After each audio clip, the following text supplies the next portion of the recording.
За бүгдээрээ сайн байцгаана уу. Тэгээд энэ сайхан өглөөний мэндийг та бүгдтэй одоо хүргье. За тэгээд өнөөдөр би гайхамшигт хайр сумынхаа энэ дээрээс одоо бурханд боломжгүй зүйл гэж байдгүй маа гэдэг талаар нэг гэрчлэл хуваалцах юм аа. За юу гэхээр зэрэг би 2003 4 онд ингээд хууль зүйн сургуулаа төгсөөд тэгээд яг одоо хуульч болохын тулд бол бид нар нэг шалгалтыг өгөх хэрэгтэй байдаг. Тэгээд тэр шалгалт нь болохоор жилд нэг удаа явагддаг байхгүй. Тэгээд тэр шалгалтанд тэгээд яг жилд нэг удаа болдог. Болохдоо хагас өдөр болдог. Тэгээд одоо 4 жил сурцсан байдаг.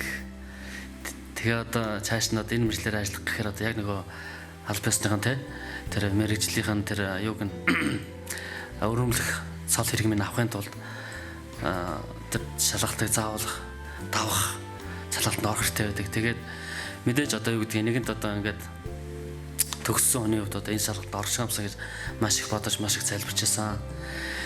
За яг үндэ бол яг тухайн үед л яг би мэдээж ертөнцөөс итгэдэг ч гэсэн яг үндэ бол надад тухайн үед бол үнэхээр боломжгүй санагдчихсан байхгүй.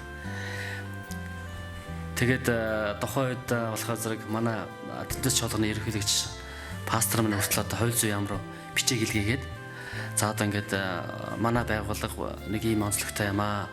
Тэгээд бидний манай байгууллагын онцлог тэгээд манай ажилчдад ийм итгэл бишрэлтэй юм байгаамаа. Тэгээд энэ нөхцөл байдлыг одоо харгалзаж үзээд одоо энэ манай энэ ажилтнанд энэ шалгалт өгөх боломж нь олгож өгөөч буюу хагас өдрөөс өөр өдөр те аюугаач өдөр гаргаж өгөөч гэдэг тухайн хууль зүйн яамны наримчин дарга гэдэг баясгалан гэдэг хүн байдаг гэсэн. Тэр одоо хуульчдыг сонго шалруулах гэдэг зөвлөлийн дарга байхгүй.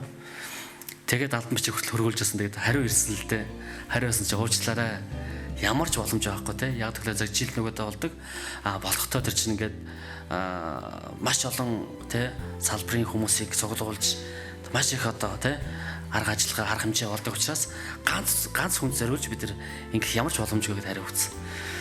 Үнэхээр бидэрт боломжгүй зүйл ингээл яг л боломжгүй юм байна гэд. Тэгээ ерөөхдөө би ерөөд за одоо ерөөд баг бууж өгöd. Тэгээ залбирсан гэсэн чинь нэг 100 ерөөхдөө нэг жил болгоны нэг 100 тэгээ 7-8 зардлага болдог байхгүй. Тэгэл за энэ жил одоо дахиад юу шалгалт зарлагдсан байна гэл. Тэгэл ингээл хөө хаа явуулаад тэгээд за энэ жил мөн адилхан байгаад гэж бодоод айгүй маш итгэлгүй те. Нөгөө евро ороод нөгөө интернет руу ороод те. Тэгэл ингээд үзсэн за шалгалт авлагдсан байна гэл. Тэгсэн чинь би сургууль болохгүй юу? Нөгөө яг үндэ бол 2 өдрийн шалгалт авдаг байхгүй. Тэгээд эхний өдрийн шалгалт нь хагас өдөр, хойд өдөр нь нэм гараг бүтэнсээр авдаг байхгүй. Тэгээ би сургууль дууссан чинь энэ жилийнх 3 өдөр болсон байна л гэж байна. Тэгэхээр за одоо энэ бүрж одоо боломжгүй боллоо одоо тэгээд за миний ч одоо ингээд ажиллах нь одоо өнгөрчтэй гэж бодоод. Тэгээ айгүй урамгийнх нөгөө юугаагаад интернет руу ороод ингээд цагаар юу шалгалтын хойрыг харсан чинь 3 дахь 4 дахь 5 дахь байдаг юм. Тэг бүр гайхаад гүү элгүүдэн ч одоо. Тэгээ бүр ингээд нэг календар гаргаж үзээд ингээд үзсэн чинь ягаарахгүй 3 4 дахь 5 дахь байдаг. Тэг би бүр маш их баярлалаа те. За энэ бол үнэхээр л бурхан бол үнэхээр агуу юм байна. Бурханд боломжгүй зүйл байхгүй юм гээд. Тэгээ шалгалтаа өгсөн тэгээ шалгалтаас тэнцсэн. Тэгээд тойд бол жишээлбэл яг тэр жилийн шалгалтанд бол нэг ойролцоогоор 1500 гад горилгочд те буюу за энэ цалыг авчих юмсан ингээд 1500 хүн оролцсон.